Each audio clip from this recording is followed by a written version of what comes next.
Eksekusinya adalah pada ada yang bekerja sini mulai dari pada saat kami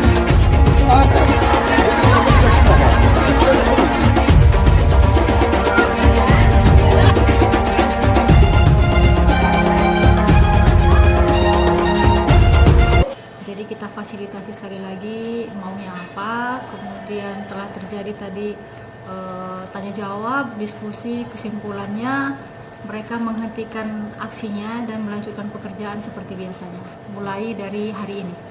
Tadi kita nggak mulu-mulu, yang dibahas tetap seperti yang kemarin bahwa gaji mereka tetap 50% untuk 2022 ini. Kemudian sesuai dengan hasil aksi kemarin bahwa rumah sakit akan tetap mengusulkan sisa 50%-nya di anggaran tahun 2023 ke pemerintah daerah. Pertama, menjadi pengalaman hidup ya untuk kami semua tenaga kesehatan yang ada di rumah sakit, yang akan menyebabkan bertambahnya kedewasaan para nakes dan termasuk manajemen di rumah sakit. Dan tadi juga sudah ada cara maaf-maafan, silaturahmi, mudah-mudahan semakin ketat, harapannya semakin meningkatkan pelayanan di rumah sakit ini juga.